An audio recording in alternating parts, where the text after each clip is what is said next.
এই মুহূর্তে যে ব্রেকিং এর দিকে নজর রাখবো, আবাস যোজনায় দিকে দিকে ফের দুর্নীতির অভিযোগ। উপভোক্তাদের এবার নথি পুড়িয়ে দেওয়া হলো, এমনটাই অভিযোগ উঠে আসছে। একদিকে যখন আবাস যোজনায় দিকে দিকে দুর্নীতির অভিযোগ উঠছে, তখন উপভোক্তাদের নথি পুড়িয়ে দেওয়ার অভিযোগ উঠল। অভিযোগ অঞ্চল সভাপতি, পঞ্চায়েত কর্মী এবং সদস্যদের বিরুদ্ধে। কোথা থেকে এই অভিযোগ আসছে? গলসি 1 নম্বর ব্লকের শিররাই গ্রামে নথি পোড়ানোর অভিযোগ। আপনাদেরকে আরো একবার জানাই, গলসি 1 নম্বর ব্লকের শিররাই গ্রামে নথি পোড়ানোর অভিযোগ। যদিও অভিযোগ অস্বীকার অঞ্চল সভাপতির। আরো একবার আপনাদেরকে জানাই, আর যে ছবিটা আপনারা দেখতে পাচ্ছেন, সমস্ত নথি পুড়িয়ে দেওয়া হয়েছে। তার যে অংশ বিশেষ রয়েছে সেই অংশ বিশেষগুলিকে তুলে তুলে দেখানো হচ্ছে। দেখুন, এইভাবে উপভোক্তাদের নথিকে পুড়িয়ে দেওয়া হয়েছে ইচ্ছাকৃতভাবে, এমনটাই অভিযোগ উঠে আসছে। অভিযোগের তীর অঞ্চল সভাপতি, পঞ্চায়েত কর্মী, সদস্যদের বিরুদ্ধে। অঞ্চল সভাপতি, যাদের বিরুদ্ধেই অভিযোগ উঠছে, এই অঞ্চল সভাপতি কি বলছেন সেটা আপনাদেরকে শোনাবো। তবে তার আগে স্থানীয়রা যারা বিক্ষোভ দেখাচ্ছেন, প্রতিবাদ করছেন, তারা কি বলছেন শুনুন।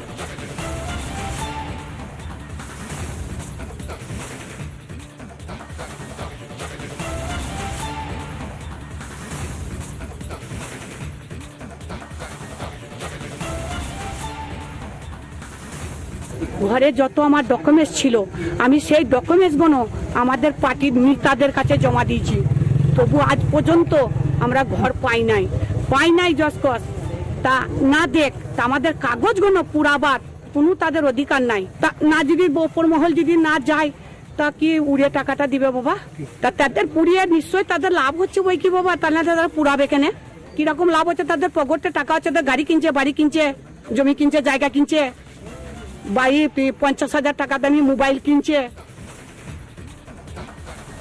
শুনলাম স্থানীয়দের বক্তব্য। তারা স্পষ্টতই অভিযোগ করছেন যে তারা প্রকৃত উপভোক্তা হওয়া সত্ত্বেও তাদের নথিগুলিকে পুড়িয়ে দেওয়া হয়। তার কারণ, সেই টাকা অর্থাৎ আবাস যোজনার যে অর্থ, সেই অর্থ অন্যদের কাছে পৌঁছে যায়। তাদের বড় বড় বাড়ি হয়, এবং যারা প্রকৃত উপভোক্তা, যারা আসলে পাবার কথা, যারা সত্যি সমস্যায় রয়েছেন, তাদের নথি দাউ দাউ করে জ্বালিয়ে দেওয়া হচ্ছে, তাদের নথি পুড়ছে, আর সেই অংশ বিশেষ তুলে ধরা হচ্ছে। দেখুন প্রথম ছবি।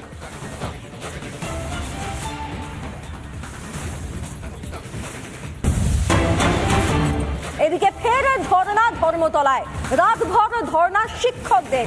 2016 সাল, আরো একবার জানাই, 2016 সালের SLST প্যানেল বাতিলের আশঙ্কা। চাকরি হারাতে পারেন 15,000 শিক্ষক। একটা গোটা প্যানেল যদি বাতিল হয়ে যায়, তাহলে চাকরি চলে যেতে পারে প্রায় 15,000 শিক্ষকের আশঙ্কা প্রকাশ আন্দোলনকারীদের।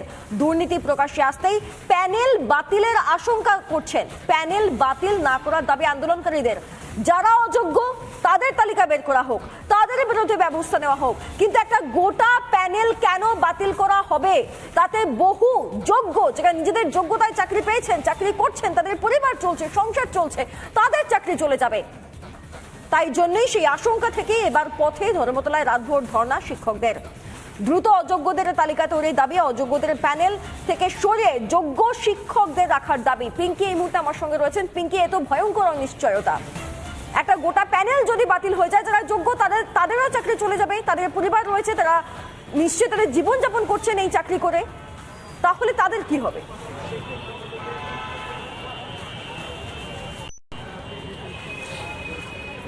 দেখো, মূলত তারা এই দাবি নিয়ে আগামী 7 তারিখ পর্যন্ত, অর্থাৎ জানুয়ারির 7 তারিখ পর্যন্ত ধর্মতলার এই ওয়াই চ্যানেল সংলগ্ন এই জায়গায় ট্রাম লাইনের কাছে তারা বসতে চান, এবং সেই জন্য আজকে একটা চিঠি লালবাজারে জমা দেওয়া হবে। এবং তাদের তরফ থেকে জানানো হয়েছে যে সেই চিঠিতে তারা জানাবেন যে লালবাজারে তারা জানাতে চাইছেন 7 তারিখ পর্যন্ত তাদের যাতে এখানে বসার অনুমতি দেওয়া হয়। সেই চিঠি নিয়ে একজন প্রতিনিধি দল গিয়ে পৌঁছেছে ইতিমধ্যেই। দাদা, একটু কথা বলবো আপনার সঙ্গে। দাদা, আপনাদের প্রতিনিধি দল তো গিয়ে পৌঁছেছে, আপনারা আশাবাদী যে আপনাদের যে চিঠির তরফে যে দাবি করা হয়েছে যে এখানে বসতে দেওয়া হোক, সেটা মান্যতা দেবে লালবাজার? হ্যাঁ, আমরা অবশ্যই আশাবাদী, কারণ আমাদের প্রতিনিধি দল গেছে, কিছুক্ষণ আগেই গেছে প্রতিনিধি দল। এখনো আমরা সেখান থেকে কোনো প্রত্যুত্তর পাইনি, তবে আশা করছি খুব জলদি তারা পজিটিভ বার্তাই দেবেন। বহু ক্ষেত্রে দেখা যায় যানজটের একটা সমস্যা থাকে, তার ফলে অনুমতি অনেক সময় রিজেক্ট হয়ে যায়, বা চিঠিতে তারা জানিয়ে দেন যেহেতু যানজটের সমস্যা রয়েছে। সেক্ষেত্রে এখানে তো সেই সমস্যাটা নেই, আপনারা এটা জানাচ্ছেন? হ্যাঁ, অবশ্যই। যে এই যে অঞ্চলটা আমরা যেখানে এখন আপাতত অবস্থান করছি, এটা কিন্তু মেন রাস্তা থেকে একটু ভেতরে, অর্থাৎ যানজটের ক্ষেত্রে কোনো সমস্যা হবে না। তাই পারমিশন না পাওয়া আশা করি হবে না, পারমিশন অবশ্যই পাওয়া যাবে।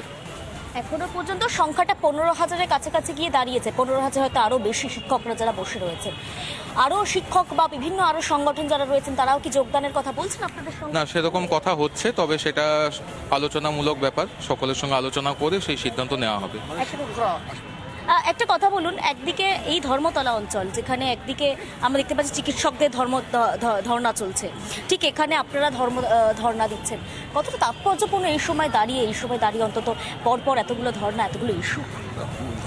অবশ্যই তাৎপর্যপূর্ণ। এই কারণে আমরা সরকার তথা জনগণের কাছে বার্তা দিতে চাই যে আমরা যে দুর্নীতির লিস্ট রয়েছে সেই দুর্নীতির কোনো অংশের মধ্যে নেই, তাহলে কেন আমরা অযথা সাজা পাবো?